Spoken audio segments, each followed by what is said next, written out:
Hello भाई और बहनों, स्वागत है फिर से आपका एक बार गौरव कथूरिया क्लासेस में। तो भाई स्टार्ट करते हैं आज 3D का प्रैक्टिस सेशन। तो फिर से वही बात कहना चाहूँगा जो हर बार कहता हूँ कि भाइयों प्रैक्टिस सेशन है, पहले आपको चैप्टर सीख लेना चाहिए। अगर आपको चैप्टर नहीं आता तो चैप्टर प्लेलिस्ट में जाओ, चैप्टर सीखो, अच्छे से नोट्स बनाओ, उसके बाद ये प्रैक्टिस सेशंस देखो, क्वेश्चंस खुद से अटेम्प्ट करो, अच्छा रहेगा। एक काम की बात ध्यान से सुने, 3D की प्लेलिस्ट में जो लास्ट 2 वीडियोज़ हैं उसमें काफ़ी इम्पॉर्टेंट क्वेश्चन है, CBSE के लिए भी, CUET के लिए भी, JEE मेंस के लिए भी। क्योंकि CUET में आप सोचोगे बड़े बड़े क्वेश्चन नहीं आते, वहाँ केस स्टडीज़ आती हैं और केस स्टडी में वो क्वेश्चन आ जाते हैं। भाई एक केस स्टडी पे बेस्ड 4-5 क्वेश्चन होते हैं, 5 क्वेश्चन यानी 25 नंबर। फिर तो आ ही जाएगा ना क्वेश्चन, कितना भी बड़ा हो पेपर में। तो उस चीज़ में दिमाग ना लगाएं, इस बात को समझें कि भैया केस स्टडीज़ भी आती हैं तो बड़े क्वेश्चंस भी आते हैं पेपर में। तो 3D की लास्ट 2 वीडियोस में जो क्वेश्चन है वो सुपर इम्पॉर्टेंट क्वेश्चन है, अच्छे से कर लें। वैसे तो सारे ही क्वेश्चन करने हैं जो पूरी प्लेलिस्ट में है चैप्टर में, अच्छे से नोट्स बनाने हैं, उसके बाद ये MCQs देखने हैं, ठीक है। तो स्टार्ट करते हैं आज के MCQs। अब ये देखो बच्चों, ये अजर्शन रीजन वाला क्वेश्चन है ना। पहले अजर्शन की बात करते हैं। एक लाइन की इक्वेशन गिवन है ये, है ना, और एक्स एक्सिस की बात कर रहे हैं। लाइन और एक्स एक्सिस के बीच का एंगल है π/4। एक्स एक्सिस भी तो खुद एक लाइन ही है ना। तो 2 लाइंस के बीच में एंगल निकालने के लिए आपको पता है एक फॉर्मूला होता है, cos θ = B1 dot B2 upon magnitude of B1 into magnitude of B2। Correct है भाई, ठीक है। अब ये B1 और B2 क्या होते हैं? ये दोनों लाइंस के पैरेलल वेक्टर होते हैं ना। तो पहली वाली जो मेरी लाइन की इक्वेशन है उसमें जो B वेक्टर होगा यानी पैरेलल वेक्टर वो ये है ना। तो B1 की जगह हम क्या लिख सकते हैं, I-J लिख देते हैं, I-J डॉट दूसरी वाली लाइन है एक्स एक्सिस। एक्स एक्सिस के पैरेलल वेक्टर कौन होता है, आई कैप, आपको पता ही है। तो B2 की जगह हम क्या लिख सकते हैं, आई कैप, और नीचे इन दोनों के मैग्नीट्यूड। तो इस वेक्टर का मैग्नीट्यूड आपको दिख रहा है, √2 आ जाएगा, लिख दूँ, सही है। और B2 का मैग्नीट्यूड, B2 कौन है, आई कैप, आई कैप का मैग्नीट्यूड तो 1 ही होता है, ठीक है भाइयों। अब ये डॉट प्रोडक्ट आप ऊपर करोगे तो देखो I डॉट I 1 हो जाएगा, I डॉट J 0 हो जाएगा। तो cos θ = 1/√2 आ गया, आपको दिख गया। थीटा 45 डिग्री आ गया ना, π/4। तो हमारा जो अजर्शन है वो ट्रू है। रीज़न क्या है, कह रहा 2 लाइंस के बीच का एंगल इस फॉर्मूले से निकलता है। बिल्कुल सही बोल रहा है, ऐसे ही तो निकाला है हमने। तो रीज़न भी ट्रू है और करेक्ट रीज़न है, एकदम करेक्ट एक्सप्लेनेशन है ना। तो आंसर हमारा क्या हो गया बच्चों, ए हो गया कि both are true and reason is the correct explanation of assertion. बढ़ते हैं आगे। अब ये क्वेश्चन बच्चों देखो MCQ में अकेला आ गया तो बच्चा सोचता है इतना बड़ा क्वेश्चन, जिसको आता है उसे ही पता लगेगा काफ़ी बड़ा क्वेश्चन है कि इससे फुट ऑफ परपेंडिकुलर निकालना है इस लाइन पे। जैसा कि मैंने आपको बताया 3D की लास्ट 2 वीडियोज़ है ना, सेकंड लास्ट वीडियो जो प्लेलिस्ट में है, आपको वहाँ ये क्वेश्चन मिल जाएगा। डिजिट अलग होंगी, मतलब क्वेश्चन मिल जाएगा आपको कि किसी पॉइंट से लाइन पे फुट ऑफ परपेंडिकुलर कैसे निकालते हैं। काफ़ी लेंदी क्वेश्चन है, तो MCQ के लिए उतना तो बंदा करेगा नहीं, तो मैं आपको उसके लिए जुगाड़ बता रहा हूँ आपको MCQ में क्या करना है। बाकी करना तो आपको आना चाहिए, है ना, तो वहाँ से आप कंसेप्ट सीख सकते हो। यहाँ पे हम जुगाड़ सीखते हैं फ़िलहाल MCQ के लिए कि भैया इससे इस लाइन पे एक परपेंडिकुलर ड्रॉप किया, एक लाइन है ना, ये हमारी लाइन हो गई। तो हमारे पास एक पॉइंट था 2 - 1 5, हमने इस पे एक परपेंडिकुलर ड्रॉप किया, ये वाला पॉइंट हमें बताना है ना, इसको बोलते हैं फुट ऑफ परपेंडिकुलर। तो भाई जो ये पॉइंट है वो लाइन पे लाइन नहीं कर रहा, क्या कर रहा है, तो जो भी पॉइंट होगा वो लाइन की इक्वेशन को सेटिस्फाई करेगा, सही है कि नहीं। तो ये चारों पॉइंट आप क्या करो, लाइन की इक्वेशन में पुट कर लो, जो सेटिस्फाई करेगा वही आंसर हो सकता है। ऐसा पक्का नहीं है कि वो आंसर होगा, तो लेकिन जो भी आंसर होगा वो पक्का लाइन पे लाई करेगा। अगर चारों में से एक ही पॉइंट सेटिस्फाई करता है तो वही आंसर है। बाई चांस कोई 2 सेटिस्फाई कर जाएंगे तो मैं बताता हूँ क्या करना चाहिए, फ़िलहाल तो रख के चेक करो आप। जैसे आप इसको रखोगे यहाँ पे, x को आप इसमें 2 रखोगे बच्चों, तो ये कितना आ जाएगा, -9/10। y को 1 रखोगे तो -3/4। ये तो इक्वल नहीं आ रहे, तो ये पॉइंट तो हमारा रिजेक्ट हो गया। क्यों रिजेक्ट हो गया? क्योंकि ये पॉइंट इस लाइन पे लाई ही नहीं कर रहा, तो कैसे फुट ऑफ परपेंडिकुलर हो सकता है? ये वाला पॉइंट पुट करके देखो क्या आएगा। x को 3 रखेंगे तो कितना हो जाएगा बच्चों? -8/10। y को 1 रखेंगे तो 3/4 -3/4। ये भी दोनों इक्वल नहीं है, तो ये पॉइंट भी लाइन पे लाई नहीं कर रहा, कैसे हो जाएगा फुट ऑफ परपेंडिकुलर? ये रख के देख लेते हैं। ये रखेंगे तो क्या हो जाएगा भाई? देखो x को 1 रखेंगे तो ये कितना आ जाएगा? -10/10 यानी -1। y को 2 रखेंगे तो -1 आ रहा है, z को 3 रखेंगे तो -1, तीनों -1 आ गए। ये पॉइंट जो है आंसर हो सकता है, क्योंकि ये लाइन पे लाई कर रहा है। लास्ट वाले को चेक कर लो, ये आपने रखा -8/10 और ये -1, इक्वल नहीं आ रहे। चलो, तो ये तीनों पॉइंट तो लाइन पे लाई ही नहीं कर रहे, कैसे फुट ऑफ परपेंडिकुलर हो जाएंगे? इसलिए आंसर पक्का यही है। तो हमारा हिट एंड ट्रायल से ही काम हो गया। बाई चांस कोई और पॉइंट भी लाइन पे लाई कर जाता, पर ज़रूरी थोड़ी है वो फुट ऑफ परपेंडिकुलर हो, तो हम क्या करते? तो भी बड़ा आसान है, दो भी कर जाते तो भी कोई दिक्कत नहीं है। आप क्या करते? ये जो पॉइंट है और ये जो पॉइंट है ना, आप इनको ज्वाइन करके एक वेक्टर बना लोगे, है ना। वेक्टर तो आपको बनाना आता ही है, टर्मिनल माइनस इनिशियल, और उसका इस बी से डॉट प्रोडक्ट निकाल लेना, वो 0 आ जाएगा, ठीक है ना। अगर बाई चांस एक से ज़्यादा पॉइंट सेटिस्फाई करे तो आप क्या करो, एक हमारा ये जो पॉइंट गिवन है, एक जो हमारा आंसर है, उन दोनों को कनेक्ट करके एक वेक्टर बनाओ। उस वेक्टर का इस वेक्टर से डॉट प्रोडक्ट देख लो, 0 आना चाहिए। आ गया तो वो आंसर परफेक्ट है एकदम। फिलहाल तो एक ही पॉइंट सेटिस्फाई कर रहा है, तो हमें दूसरी कंडीशन चेक करने की ज़रूरत ही नहीं है। ठीक है मित्रों, बढ़ते हैं आगे। अब ये क्वेश्चन है बच्चों, कह रहा है इस पॉइंट का एक्स एक्सिस से डिस्टेंस निकालो। बेटा किसी भी पॉइंट का जब आप किसी लाइन से डिस्टेंस निकालते हो, हमेशा परपेंडिकुलर डिस्टेंस की बात होती है। तो जब आप इस पॉइंट से एक्स एक्सिस पे एक परपेंडिकुलर ड्रॉप करोगे तो एक्स एक्सिस पे वाई और जेड तो 0 ही हो जाएंगे। सही बात है कि नहीं? एक्स एक्सिस पे वाई और जेड कोऑर्डिनेट क्या होंगे? 0, और एक्स कोऑर्डिनेट वही रहेगा जो ये है। तो यानी जब मैं परपेंडिकुलर ड्रॉप करूँगा तो मुझे एक कोऑर्डिनेट मिलेगा a0 0। अब मुझे इसका और इसका डिस्टेंस बताना है, तो डिस्टेंस फार्मूला तो हमें आता ही है। क्या होता है? x2 - x1 square, y2 - y1 square और z2 - z1 स्क्वायर, इसका स्क्वायर रूट। यही होता है ना डिस्टेंस फार्मूला बच्चों। क्या दिख गया आंसर? b² + c² का स्क्वायर रूट, खत्म हो गया। ठीक है, बढ़ते हैं आगे। अब देखो बच्चों, इस लाइन के बारे में पूछ रहा है, ये line parallel to x axis है, पैरेलल टू z एक्सिस है, पैरेलल टू y एक्सिस है, या परपेंडिकुलर टू z एक्सिस है? कैसी है ये लाइन? तो बहुत इजी है भाई, बहुत ही ज़्यादा इजी है। इस लाइन का b वेक्टर आपको दिख रहा है ना, जो लाइन का पैरेलल वेक्टर है वो क्या हो जाएगा? 3i cap plus j cap, है ना। ये b वेक्टर के डायरेक्शन रेशियोज होते हैं।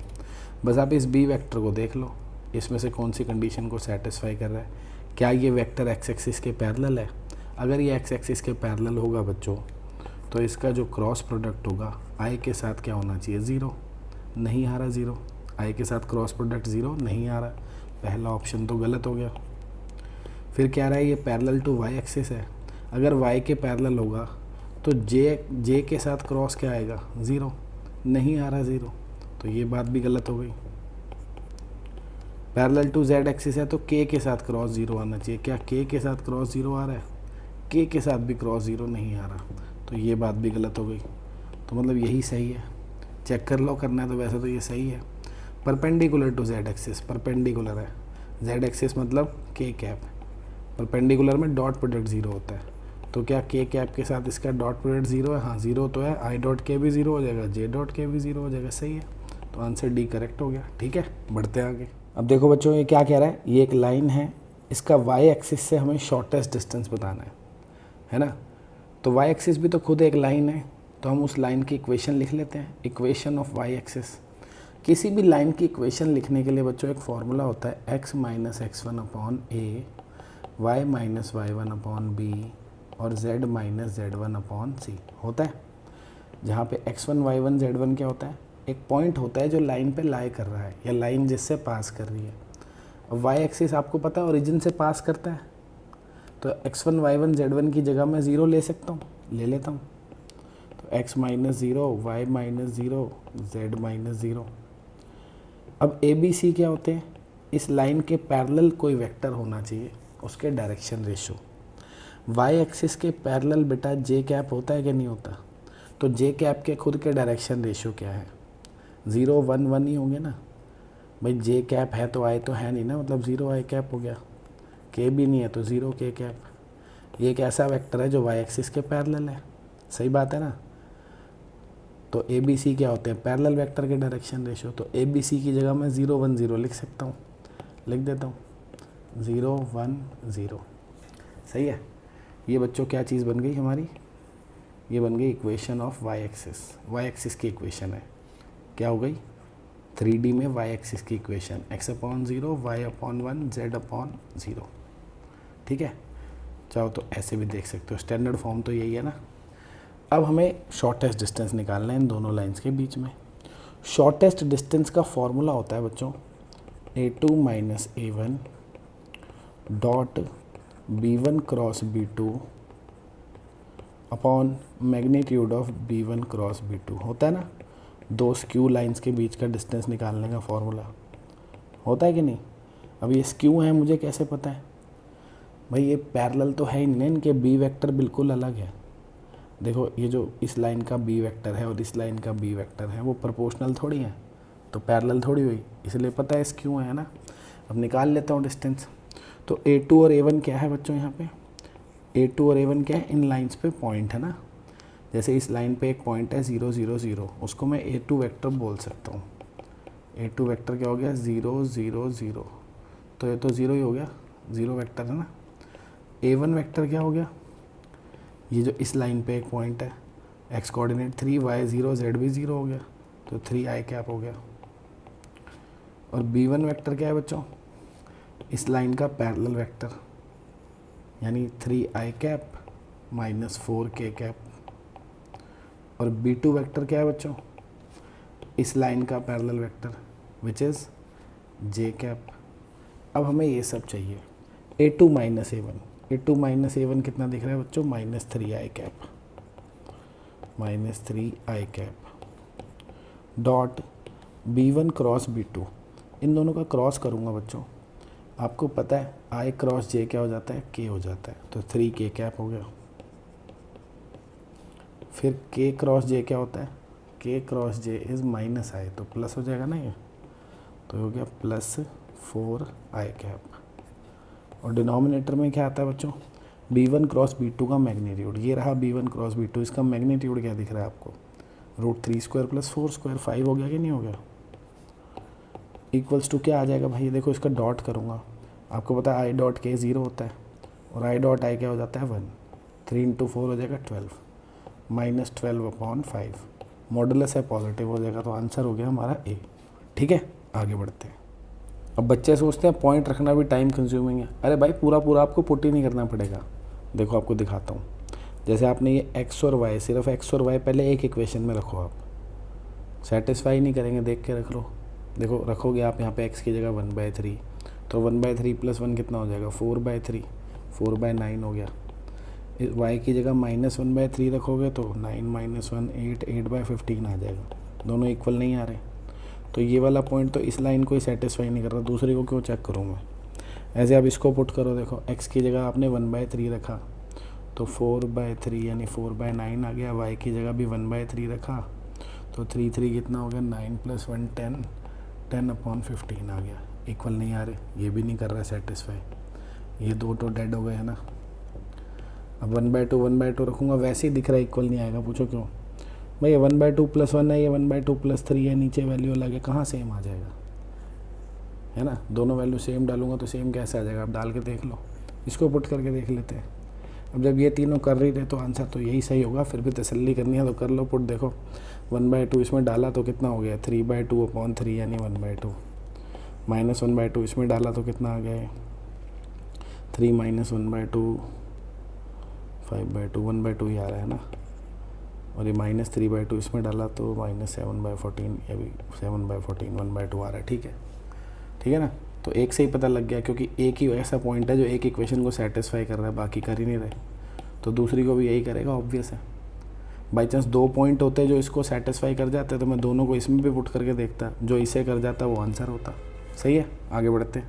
अब देखो बच्चों, इन दो लाइंस का पॉइंट ऑफ इंटरसेक्शन निकालना है। तो लाइंस का पॉइंट ऑफ इंटरसेक्शन निकालना एक बहुत ही स्यापे का काम है। अगर आपने सीखा है 12th में कि भैया इसको हम लैम्डा के इक्वल एज्यूम कर लेते हैं ना, एक्स वाई जेड की वैल्यू निकाल लेते हैं। एक्स की वैल्यू 3 लैम्डा प्लस 1, वाई की 5 लैम्डा माइनस 3, जेड की 7 लैम्डा माइनस 5। ऐसे इस वाली इक्वेशन को हम म्यू के इक्वल लेट कर लेते हैं। तो एक्स की वैल्यू आ जाती है म्यू प्लस 1, वाई की आ जाती है 3 म्यू प्लस 2 और जेड की आ जाती है 5 म्यू प्लस 6। फिर हम क्या करेंगे, ये जो दोनों एक्स हैं इनको इक्वल रख लेंगे, उससे हमें लैम्डा और म्यू में एक इक्वेशन मिल जाएगी। फिर ये जो दोनों वाई हैं उनको इक्वल रख लेंगे, उससे लैम्डा म्यू में एक और इक्वेशन आ जाएगी। जब लैम्डा और म्यू में दो इक्वेशन आ जाएंगे, उससे लैम्डा म्यू निकल जाएंगे, एलिमिनेशन से सॉल्व करूँगा। और लैम्डा और म्यू निकल गए जब, तो यहाँ पे म्यू पुट करूँगा तो कोऑर्डिनेट मिल जाएगा, यहाँ पे लैम्डा पुट करूँगा कोऑर्डिनेट मिल जाएगा, सेम ही मिलेगा। वही हमारा पॉइंट ऑफ इंटरसेक्शन होता है। ये मेथड है पॉइंट ऑफ इंटरसेक्शन निकालने का। टाइम कंज्यूमिंग है कि नहीं? तो भैया पॉइंट ऑफ इंटरसेक्शन निकालना क्यों ऑब्जेक्टिव क्वेश्चन में? अबे दे तो रखे हैं, पुट कर दो बस। जब पॉइंट ऑफ इंटरसेक्शन है तो दोनों लाइंस पे लाई कर रहा है, दोनों पे लाई कर रहा है तो दोनों को सेटिस्फाई करेगा ना। तो भैया दोनों को सेटिस्फाई तो पॉइंट ऑफ इंटरसेक्शन ही करता है, और कोई तो कर नहीं सकता। तो चारों में से जो पॉइंट दोनों लाइंस को सेटिस्फाई कर गया वही आंसर है। तो आपको कुछ नहीं करना, बस पुट कर करके देखने कौन सा सेटिस्फाई कर रहा है, देख लेते। अब इस क्वेश्चन में देखो क्या कह रहा है। एक लाइन है बच्चों जो एक एंगल अल्फ़ा बना रही है एक्स और जेड एक्सिस के साथ, ठीक है, अल्फ़ा एंगल बना रही है, और वाई के साथ बीटा बना रही है। आपको एक चीज़ पता है बच्चों कि cos square alpha plus cos square beta plus cos square gamma जो है वो 1 होता है ना। अब उसने कहा है एक्स और जेड एक्सिस दोनों के साथ अल्फ़ा एंगल बना रही है, यानी जो गामा है वो भी अल्फ़ा ही है। तो हो गया cos square alpha plus cos square beta, इसको भी लिख दिया हमने कॉस स्क्वायर अल्फ़ा, ठीक है जी। तो ये हो गया 2 cos square alpha plus cos square beta is equals to 1। अब कॉस स्क्वायर बीटा जो है उस साइड चला जाएगा बच्चों, तो ये हो गया 2 cos square alpha equals to 1 minus cos square beta. 1 minus cos square beta आपको पता है साइन स्क्वायर बीटा हो जाएगा, ठीक है कि नहीं है? और यहाँ पे देखो गिवन है कि साइन स्क्वायर बीटा किसके इक्वल है, 3 साइन स्क्वायर अल्फ़ा के। तो इस साइन स्क्वायर बीटा को हम क्या लिख देंगे भाई, 3 साइन स्क्वायर अल्फ़ा लिख दिया। अब हमें वैल्यू किसकी चाहिए भाइयों, कॉस स्क्वायर अल्फ़ा की। तो साइन स्क्वायर को कॉस स्क्वायर में कन्वर्ट कर लेते हैं, इसमें क्या बात हुई, मुश्किल बात थोड़ी है कोई। 2 कॉस स्क्वायर अल्फ़ा, इस साइन स्क्वायर अल्फ़ा को हमने लिख दिया 1 माइनस कॉस स्क्वायर अल्फ़ा, ख़त्म question. 2 cos square alpha plus 3 minus 3 cos square alpha, ये 3 कॉस स्क्वायर अल्फ़ा इधर आके ऐड हो गया, 5 cos square alpha equals to 3। Cos square alpha की वैल्यू क्या आ गई बच्चों, 3/5। ईजी ईजी है ना, आगे बढ़ते हैं। अब ये देखो बच्चों, कह रहा है दोनों लाइंस परपेंडिकुलर है, के की वैल्यू निकालो। आपको पता है जब दो लाइंस परपेंडिकुलर होती हैं उनके बी वेक्टर परपेंडिकुलर होंगे, उनके बी वेक्टर भी क्या होंगे बच्चों, परपेंडिकुलर। यानी b1 vector dot b2 vector should be 0, या मैं इसको ऐसे भी बोल सकता हूँ a1 a2 plus b1 b2 plus c1 c2 is 0। अब हमें ये सारी वैल्यूज़ बस पुट करनी है। लेकिन एक गड़बड़ जो बच्चे अक्सर करते हैं, ये लाइन स्टैंडर्ड फॉर्म में नहीं है बच्चों।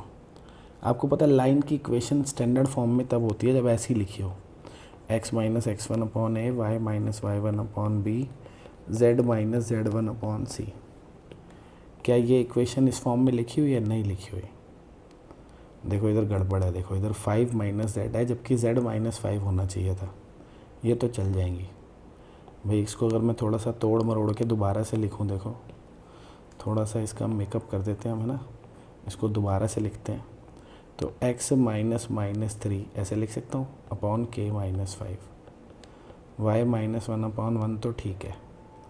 ये हो गया z माइनस 5। मैंने क्या किया, ऊपर से माइनस कॉमन लेके नीचे मल्टीप्लाई कर दिया वो, या ऊपर नीचे से माइनस कॉमन लेके काट दिया, यूँ समझ लो। अब आप कह सकते हो कि ये जो लाइन की इक्वेशन है वो स्टैंडर्ड फॉर्म में है। ऐसे इस वाली को देख लो, क्या ये स्टैंडर्ड फॉर्म में है? इसमें गड़बड़ है ना, इस वाली टर्म में गड़बड़ है। तो इसको भी हम स्टैंडर्ड फॉर्म में ले आते हैं। क्या लिख देंगे बच्चों इसको हम, x minus minus 2 upon minus 1, इधर भी हमने ऊपर से माइनस कॉमन लेके नीचे से काट दिया, तो ये हो गया y माइनस 2/k, और ये तो सही है z माइनस 0/5। तो ये बच्चों हमारे क्या हो गए, a1 b1 c1, ये हो गए a2 b2 c2। इसमें डाल दो, बस कहानी ख़त्म। a1 इंटू a2 कितना हो जाएगा, -k+5 है ना, फिर plus b1 into b2, 1 into k क्या हो जाएगा k, फिर प्लस c1 इंटू c2 कितना हो जाएगा 10k+5 इज इक्वल्स टू 0। ठीक है जी, आपको दिख गया k और k कट गया, 10k + 10 इक्वल्स टू 0, k दिख गया ना -1, ख़त्म। बढ़ते हैं आगे। अब ये क्वेश्चन भी बच्चों का खेल है, वैसे तो बहुत बड़ा क्वेश्चन है ना, वही 3D की प्लेलिस्ट में सेकंड लास्ट वीडियो में आपको क्वेश्चन मिलेगा कि भैया लाइन के अंदर इमेज निकालो। ये लाइन समझ लो एक प्लेन मिरर है और आपको एक पॉइंट गिवन है 184, आपको क्या करनी है, इसकी इमेज निकालनी है, इमेज यानी ये पॉइंट निकालना है ना। क्या करना है बच्चों, हमें ये पॉइंट निकालना है जिसको हम इमेज कहते हैं। तो अब ये बहुत लंबा चौड़ा मेथड है, अब ऐसा थोड़ी करेंगे CUET में, है ना, MCQ में इतना टाइम थोड़ी ख़राब करेंगे। तो यहाँ पे हम कॉमन सेंस का इस्तेमाल करेंगे मित्रों। वो क्या कहती है कि भैया ये जो पॉइंट है इमेज, हमें पता है इमेज और ये जो 184 है इनका मिड पॉइंट लाइन पे लाए करेगा, करेगा कि नहीं करेगा भाई। आपको पता है ना, बचपन में पढ़ा होगा, मिरर से जितनी दूर ऑब्जेक्ट होता है उतनी दूर उसकी इमेज बनती है, यानी इन दोनों पॉइंट्स का जो मिड पॉइंट होगा वो लाइन पे लाए करना चाहिए। तो सिंपल सी कहानी है, आप अपना एक तो ये पॉइंट पकड़ लो, फिर इसके साथ मिड पॉइंट निकाल लो, जो मिड पॉइंट आएगा वो लाइन को सेटिस्फाई कर गया तो वही हमारी इमेज है, ख़त्म। अब देखो वो तो फटाफट हो जाएगा काम, ज़्यादा देर थोड़ी लगेगी, कैलकुलेशन आपकी होनी चाहिए ठीक। बस देखो इन दोनों का मिड पॉइंट निकालूंगा, कितना आ जाएगा, 5 + 1/2 3 आ गया बच्चों, कितना आ गया 3, फटाफट लिख लो। इधर 4 + 8/2 कितना आ गया 6, फिर 4 + 4/2 कितना हो गया 4। ये हमने क्या किया, इन दोनों का मिड पॉइंट निकाल लिया। अब इस मिड पॉइंट को आप इस लाइन में पुट करके देख लो क्या सेटिस्फाई कर रहा है। देखो 3 आ गया 3/5, इसमें 6 पुट किया तो कितना आ गया बच्चों 7/5, नहीं कर रहा satisfy. 3/5 is not equal to 7/5। Z put करके देखना ही क्या है जब दो इक्वल नहीं आ रहे, तो ये तो बेचारा गलत हो गया, सही है कि नहीं। इससे मिल लेते हैं, इन दोनों का मिड पॉइंट क्या आ जाएगा बच्चों, फटाफट लिखो, फटाफट लिखो भाइयों। देखो 5 + 1/2 3, 8 + 0/2 4, 4 + 4/2 4। इसको पुट करके देखो, इसमें x की जगह 3 डालूंगा 3/5, y की जगह 4 डालूंगा 5/5, इक्वल नहीं आ रहा है, कहानी ख़त्म, गलत। सही है कि नहीं है, इससे मिल लो भाई। आप z में निकाल लो ही मत, बेशक x और y से ही काम हो जा रहा है हमारा, है कि नहीं। पुट करो भाई, इसमें क्या आ जाएगा, देखो मिड पॉइंट क्या आ रहा है 9 + 1/2 5, और ये 4 और ये 4। इसको पुट करके देखते हैं, इसमें क्या आ जाएगा, देखो 5/5 1, 5/5 1, और ये 4 - 3 1/1 1, कर गया भाई सेटिस्फाई, मामला डन है, हो गया। ठीक है, बढ़ते हैं आगे। अब देखो इस क्वेश्चन में इस लाइन के डायरेक्शन को साइंस पूछ रहा है। पहले लाइन को स्टैंडर्ड फॉर्म में तो लिख लो, स्टैंडर्ड फॉर्म में नहीं है ना, x - 4 होना चाहिए था, तो ऊपर से माइनस कॉमन लेके नीचे लगा देता हूँ, तो x - 4/-2 हो गई। y/6 तो ठीक है, इसमें से भी ऊपर से माइनस कॉमन ले लेता हूँ, z - 1/-3। मैच कर लो भाई, कहीं लिखा है क्या -2 6 -3, कहीं भी नहीं लिखा। अब आप कहोगे तो सारे गलत हैं, अबे सारे गलत नहीं है भाई। कोई भी लाइन होती है बच्चों बाई डायरेक्शनल होती है, तो उसके दो पॉसिबल डायरेक्शन हो सकते हैं, ये भी हो सकता है, ये भी हो सकता है। तो अगर आपको ये वेक्टर नहीं मिल रहा तो इसका अपोजिट वेक्टर देखो, तीनों के साइन चेंज कर दो, क्या हो जाएगा 2 - 6 + 3। ये दिख रहा है क्या, ये रहा, आंसर हो गया C, ख़त्म। बढ़ते हैं आगे। अब देखो बच्चों इन दो लाइंस के बीच में एंगल निकालना है। आपको पता है लाइन के बीच में एंगल कैसे निकलता है, cos θ = mod B1.B2 upon magnitude of B1 into magnitude of B2, ऐसे निकलता है ना। तो ये रहा B1 वेक्टर, ये रहा B2 वेक्टर, इन दोनों का डॉट निकालूंगा, क्या आ जाएगा 2 + 4 - 6। अबे 0 आ गया, डॉट 0 आ गया तो वैसे ही पता लग गया परपेंडिकुलर एंगल 90। चलो कहानी ख़त्म, आगे बढ़ते हैं। अब ये तो सीधा फॉर्मूला ही पूछ रहा है, लाइन की कार्टेशियन इक्वेशन बतानी है, इस पॉइंट से पास कर रही है, ये पैरेलल वेक्टर है, तो यही तो फॉर्मूला है, नहीं है। x1 y1 z1 पॉइंट हो जाता है, नीचे पैरेलल वेक्टर के डायरेक्शन रेशो आ जाते हैं। फॉर्मूला ये सीधा है कि नहीं? इतना भी नहीं पता तो भाई चैप्टर ढंग से देखो, चैप्टर प्लेलिस्ट अच्छे से देखो, अच्छे से नोट्स बनाओ। अब बच्चों कह रहा है एक लाइन की इक्वेशन निकालो, इस पॉइंट से पास कर रही है। आपको पता है लाइन की इक्वेशन का फॉर्मूला क्या होता है बच्चों? x minus x1 upon a, y minus y1 upon b, z minus z1 upon c होता है। x1 y1 और z1 ये आपका कोऑर्डिनेट है, तो x1 की जगह -3 रखूँगा तो x + 3 हो जाएगा, y1 की जगह 2 रखूँगा -2, z1 की जगह -4 रखूँगा +4। नीचे हमने ए बी सी लगाने हैं क्योंकि इक्वली इंक्लाइंड है एक्सिस पे। जब कोई वेक्टर इक्वली इंक्लाइंड होता है तो उसके आपको पता है डायरेक्शन को साइंस आते हैं 1/√3 1/√3 1/√3। अगर मैं लिख भी दूँ तीनों जगह 1/√3 तो भी तो वो कट ही जाएगा ना भाई, है कि नहीं? तो नीचे 1 ही आना है। तो यही हमारी लाइन की इक्वेशन है, ढूंढ लो, लिखिए क्या कहीं? x + 3 = y - 2 = z + 4। B option दिख गया, हो गया। बढ़ते हैं आगे। ये भी देखो लड्डू क्वेश्चन है। एक्स और वाई के साथ एंगल पता है, जेड के साथ निकालना है। तो आपको पता है cos square alpha, alpha is 90 degree, plus cos square beta, beta is 60 degree, plus cos square gamma equals to क्या होता है 1। ये निकालना है, लो ख़त्म कहानी। cos 90 क्या होता है भाई? cos 90 0 होता है भाई और बहनों। cos 60 क्या होता है? 1/2, तो ये 1/4 हो गया। cos square gamma is equals to 1, तो cos स्क्वायर गामा क्या हो गया बच्चों? 1 - 1/4 3/4। cos गामा क्या हो गया? ±√3/2, है ना। एक्यूट एंगल्स है तो √3/2 ले लेंगे। cos √3/2 कितने डिग्री पे होता है? 30 डिग्री पे। ख़त्म कहानी, आगे बढ़ते हैं। अब देखो भाई, इस लाइन के डायरेक्शन कोसाइन बताने हैं तो ये स्टैंडर्ड फॉर्म में है ही नहीं। पहले बात तो स्टैंडर्ड फॉर्म में x का कोफिशिएंट 1 होना चाहिए ना, ये तो 5 है। तो इसको क्या लिख सकते हैं हम? इसको लिख सकते हैं x - 3/5 अपॉन 1/5 लिख सकते हैं ना ऐसे भाई। इसको ऊपर नीचे न्यूमरेटर डिनोमिनेटर को 5 से डिवाइड कर दिया, ये बन गई। ऐसे इससे बात कर लेते हैं भाई, इससे बात करें तो ऊपर नीचे 15 से डिवाइड करेंगे, है ना। तो क्या हो जाएगा? y + 7/15 - 1/15 इज इक्वल्स टू, इसमें ऊपर नीचे -10 से डिवाइड करना पड़ेगा ताकि z पॉजिटिव हो जाए। तो z - 3/10 अपॉन -1/10। अब ये बहुत ही घटिया से डायरेक्शन रेशियो दिख रहे हैं ना, बहुत ही घटिया से। इनको सुंदर बनाना है तो इन तीनों के तीनों को क्या करता हूँ? 30 से मल्टीप्लाई कर देता हूँ। किससे? 30 से। तो लाइन की इक्वेशन क्या बन जाएगी भाई? x - 3/5, ये हो गया 6, ये y + 7/15, ये हो गया 2, ये हो गया z - 3/10 इक्वल्स टू -3। अब सुंदर लग रहे हैं ना। अब इसके डायरेक्शन को साइन आप आराम से निकाल सकते हो। तो वैसे तो आपको इसी से ही आंसर पता लग जाएगा। 6 2 -3 दिख रहा है कहीं पे? लो जी, मिल गया, ये रहा, बधाई हो। ठीक है, आगे बढ़ते हैं। और ये भी लड्डू क्वेश्चन है, सिंपल ट्रिग्नोमेट्री का इस्तेमाल करना है बस थोड़ा सा। cos 2 थीटा की आइडेंटिटी क्या होती है बच्चों? 2 cos स्क्वायर थीटा -1 होती है कि नहीं होती? लगा दी भाई। ये भी cos 2 थीटा, इसमें भी वही आइडेंटिटी लगेगी। और ये भी cos 2 थीटा, इसमें भी वही लगेगी। ठीक है भाई। तो इन तीनों में से 2 कॉमन दिख रहा है आपको, तो ये हो गया cos square theta 1, cos square theta 2, cos square theta 3। और ये 1 1 और 1 ऐड होके 3 हो गए। अब ये डायरेक्शन कोसाइंस ही तो है भाई। ये क्या है? डायरेक्शन कोसाइंस LMN ही तो है ये, क्योंकि XYZ के साथ ये एंगल बन रहा है। तो अल्फ़ा बीटा गामा ही तो हो गए। L² + M² + N² 1 हो गया ये।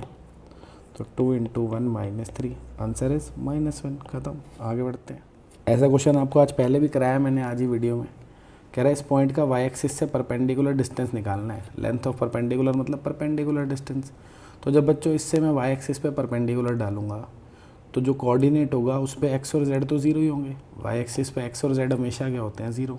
तो वो कोऑर्डिनेट कुछ ऐसा होगा 0, -7, 0। सही बात है ना। जब भी किसी पॉइंट से y पे परपेंडिकुलर ड्रॉप करूँगा x और z ज़ीरो हो जाएंगे, y सेम रहेगा। अब आपको इन दोनों पॉइंट्स का डिस्टेंस बताना है, तो डिस्टेंस फार्मूला तो आपको आता ही है। क्या होता है बच्चों? x2 - x1²। तो 4² कितना हो गया? 16। y2 - y1² 0 हो गया।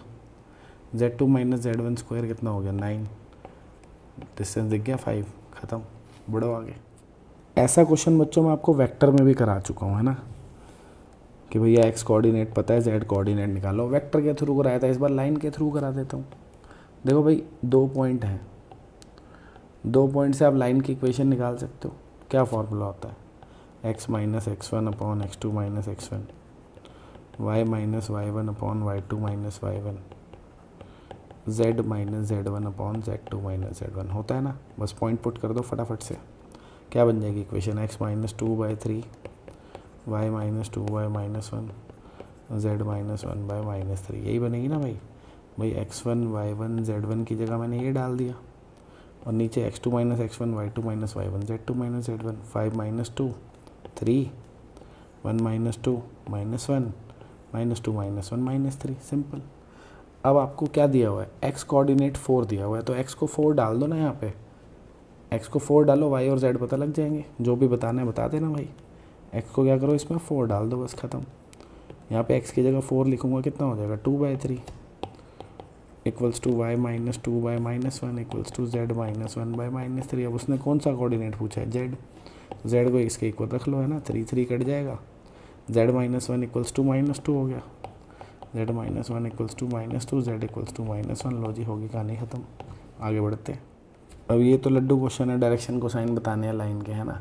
तो पहले वेक्टर निकाल लो, बी वेक्टर क्या हो जाएगा, देखो आपको पूरा करने की जरूरत भी नहीं है, देखो एक से ही पता लग जाता है, -2 -4 -6 आ गया, और 1 -3 कितना हो गया बच्चों, -2, और -8 + 5 कितना हो गया -3। बस आपको इसी से पता लग जाएगा।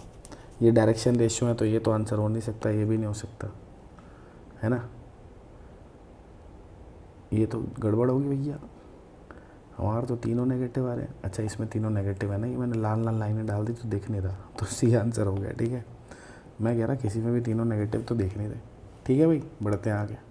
अब ये बच्चों सिंपल सा क्वेश्चन है, इसमें कोई दिमाग नहीं लगाना, बच्चे ना डर जाते हैं करने में, कुछ भी नहीं करना। देखो छोटा सा क्वेश्चन है, आप सिंपल सा समझो आराम से, सीधा आंसर लिखना है। वो तो आपको समझाने के लिए मैं फिगर बना रहा हूँ, एक बार आपको सीधे सीधे आंसर लिखना है। देखो मान लो ये बच्चों एक्स एक्सिस है, ये वाई एक्सिस है, ये जेड एक्सिस है, एक कोई पॉइंट है हमारे पास अल्फ़ा बीटा गामा, हमको इसका रिफ्लेक्शन बताना है एक्स वाई प्लेन में। एक्स वाई प्लेन क्या है बच्चों, जो एक्स एक्सिस और वाई एक्सिस से एक प्लेन बना है, इस प्लेन को हम बोलते हैं एक्स वाई प्लेन। इस पॉइंट का रिफ्लेक्शन है ना, तो यहाँ कहीं नीचे बनेगा ना भाई। मान लो इस पॉइंट से हमने एक लाइन ड्रॉप करी, वो यहाँ के एक्स वाई प्लेन को परपेंडिकुलरली कट कर रही है, ठीक है ना। इस तरीके से कोई परपेंडिकुलर आया और फिर वो प्लेन के नीचे से ऐसे निकल गया, तो यहाँ कहीं इमेज होगी। अब आप ध्यान से समझो, ये ओरिजिन से ऊपर है, जेड एक्सिस पॉजिटिव है, जब मैं इस प्लेन के नीचे आऊँगा तो ओरिजिन से नीचे आ जाऊँगा, जेड एक्सिस नेगेटिव नहीं हो जाएगा, जितना ऊपर उतना ही नीचे, तो जितना जेड ऊपर था उतना ही जेड नीचे होगा। कितना था, गामा था, तो नीचे क्या हो जाएगा माइनस गामा। और एक्स और वाई तो सेम ही रहेंगे ना, एक्स और वाई तो सेम ही रहेंगे भाई। ओरिजिन से इसका डिस्टेंस आप यूँ देखो और यूँ, वो तो सेम रहेगा। हाइट में फ़र्क आया, पहले हाइट पॉजिटिव थी, अब हाइट क्या हो गई नेगेटिव। तो किसी भी पॉइंट का जब प्लेन में रिफ्लेक्शन निकालना हो, एक्स वाई प्लेन में या वाई जेड में या जेड एक्स में, तो आपने कुछ नहीं करना होता। जैसे एक्स वाई प्लेन में निकालना है तो एक्स और वाई तो आपके सेम रहेंगे, क्यों रहेंगे आपको फिगर में मैंने दिखा दिया। तीसरा जो बच गया विच इज़ जेड, वो आपका नेगेटिव हो जाएगा बस हमेशा। तो जब भी किसी कोऑर्डिनेट का रिफ्लेक्शन किसी प्लेन में बताना हो, जिस प्लेन में बताना है वो दोनों सेम रखो, तीसरे वाले को नेगेटिव कर दो। पॉजिटिव है तो नेगेटिव कर दो, नेगेटिव है तो पॉजिटिव कर दो, ख़त्म। तो आंसर क्या हो गया मित्रों यहाँ पे हमारा डी, ठीक है। आगे बढ़ते हैं। ये भी बच्चों इजी क्वेश्चन है, कह रहा है एक लाइन है, अल्फ़ा बीटा गामा एंगल बना रही है, एक्सिस के साथ अल्फ़ा प्लस बीटा 90 है, तो गामा बताना है। ईजी है भाई, ईजी, काफ़ी ईजी है। देखो आपको पता है cos square alpha plus cos square beta plus cos square gamma क्या होता है बच्चों, 1 होता है। अल्फ़ा प्लस बीटा 90 गिवन है, तो मैं अल्फ़ा को 90 माइनस बीटा लिख सकता हूँ, लिख देता हूँ cos square 90 minus beta plus cos square beta plus cos square gamma is equal to 1। Cos 90 minus theta sine theta होता है बच्चों, तो ये साइन स्क्वायर बीटा हो गया, ये कॉस स्क्वायर बीटा है ही, ये cos square gamma is equal to 1। Sine square theta plus cos square theta 1 हो गया, 1 plus cos square gamma equals to 1। Cos square gamma क्या हो गया बच्चों 0, यानी कॉस गामा 0। कॉस कब 0 होता है, जब थीटा क्या होता है बच्चों 90 डिग्री। ख़त्म हो गया। आगे बढ़ते हैं। अब देखो बच्चों इसमें कह रहा है कौन सी स्टेटमेंट फॉल्स है। ये सभी आपको दे रखे हैं angles with x y z axis, तो हो सकते हैं कि नहीं हो सकते आपको बताना है। तो सिंपल ही तो है चेक करना आपको बस ये चेक करना है कि cos square alpha plus cos square beta plus cos square gamma क्या होना चाहिए बच्चों 1। अगर ये 1 आ रहा है तो सही है, अदरवाइज़ गलत है। सिंपल देखो आप 30 45 60 पुट करोगे, कॉस 30 क्या होता है √3/2, उसका स्क्वायर करेंगे तो 3/4। कॉस 45 क्या होता है 1/√2, उसका स्क्वायर करोगे तो 1/2। सही है। और कॉस गामा कॉस 60 डिग्री क्या होता है बच्चों, कॉस 60 डिग्री होता है 1/2 का स्क्वायर यानी 1/4। आंसर आपको दिख रहा है 3/2 आ रहा है, 1 नहीं आ रहा, तो पहला ही गलत है। लो मज़े हो गए लाइफ के, है कि नहीं। आगे बढ़ते हैं। अब ये भी भाई ये तो फिगर देख के ही जिन्होंने डेरिवेशन पढ़ी है इस फार्मूले की उनको पता होगा लाइन के इक्वेशन का फार्मूला यही होता है। जिन्होंने पढ़ी है उनको पता है, जिन्होंने नहीं पढ़ी यहाँ समझ लो इसमें कौन सा मंत्र पढ़ने हैं। देखो भाई आपको दिख रहा है बच्चों ये लाइन है हमारी, है ना, इस पर ये ए पी वैक्टर बन जाएगा, एक ए पी वैक्टर बन जाएगा। ए पी वैक्टर, पी लिखना था बी लिख दिया। A P vector, A P vector आपको दिख रहा है बी वैक्टर के पैरेलल है। ए पी और बी पैरेलल है। जब दो वेक्टर पैरेलल होते हैं लिख सकते हैं एक दूसरे के लैम्डा टाइम्स है, तो ए पी को लैम्डा टाइम्स बी लिख दिया। ए पी वैक्टर क्या होता है बच्चों आपको पता है, position vector of P minus position vector of A, terminal minus initial, पता है ना। ओ पी वैक्टर क्या है, आर वैक्टर है, लिख दो ओ पी की जगह आर। ओ ए वैक्टर क्या है बच्चों, ए वैक्टर है, इक्वल्स टू लैम्डा बी। ये डेरिवेशन है ना लाइन के फॉर्मूले की, तो ए प्लस लैम्डा बी। लो जी लाइन की इक्वेशन आ गई। सही है। आगे बढ़ते हैं। ये तो बहुत ही सिंपल क्वेश्चन है भाई, सीधा क्वेश्चन गिवन है। देखो कह रहे हैं लाइन इस पॉइंट से पास कर रही है, ये डायरेक्शन को साइन है, तो ये तो यही फॉर्मूला नहीं हो गया सीधा, x minus x1 y minus y1 z minus z1 upon lmn, है ना। कुछ बच्चे ऐसे हैं जिनको ये फार्मूला पता होता है सिर्फ, x minus x1 upon a, y minus y1 upon b, z minus z1 upon c। भाई ये भी होता है, ये भी होता है। कैसे होता है आप दो तरीके से समझ सकते हो भाई। नीचे पैरेलल वेक्टर लिखना होता है आपको, पैरेलल वेक्टर। अब वो पैरेलल वेक्टर यूनिट वेक्टर भी तो हो सकता है, तो ए बी सी की जगह lmn भी तो लिख सकते हैं। नहीं तो यूँ समझ लोगे इसको, तीनों को हमने डिवाइड कर दिया √a² plus b² plus c² से। तीनों को डिवाइड कर देंगे जब √a² plus b² plus c² से भाई, तो ये l बन जाएगा, ये m बन जाएगा, ये n। तो ये भी फार्मूला है, ठीक है ना, सिंपल फार्मूला ही है बस। आगे बढ़ते हैं। अब ये तो बहुत ही सीधा क्वेश्चन है ना, लाइन की इक्वेशन बतानी है जो ए बी सी से पास कर रही है और जेड एक्सिस के पैरेलल है। जेड एक्सिस के पैरेलल है यानी लाइन के जो पैरेलल वेक्टर है उसको मैं के कैप मान सकता हूँ। के ऐप लाइन के पैरेलल वेक्टर का काम करेगा यानी बी वेक्टर का। के कैप को आप चाहो तो समझने के लिए 0 i कैप, 0 j कैप और 1 k कैप लिख सकते हो ना। ये हमारी लाइन का बी वेक्टर हो गया, यानी लाइन की इक्वेशन में डिनोमिनेटर में जो ए बी सी हैं वो होने चाहिए 0 0 1। दिख रहा है कहीं पे भाई 0 0 1, डी हो गया क्वेश्चन। ठीक है, तो आज की वीडियो यहीं समाप्त करते हैं। नेक्स्ट वीडियो में मिलेंगे नए क्वेश्चंस के साथ। तब तक के लिए अलविदा, शब्बा खैर, take care, love you all. भाई और बहनों फिर से कहूँगा, अच्छा लग रहा है तो चैनल को ज़्यादा से ज़्यादा मार्केट में फैला दें, आग की तरह आग लगा दें मार्केट में। ठीक है, आपका प्यार चाहिए हम लोगों को भी, मैं तो दे रहा हूँ अपनी तरफ से। ठीक है ना। कुछ लोग सोच रहे हैं मैथ्स है भैया, प्यार थोड़ी है, जो भी समझ के ले लो यार, फ़ायदा तो मिलेगा ही, है कि नहीं। चलो मिलते हैं नेक्स्ट क्लास में, बाय।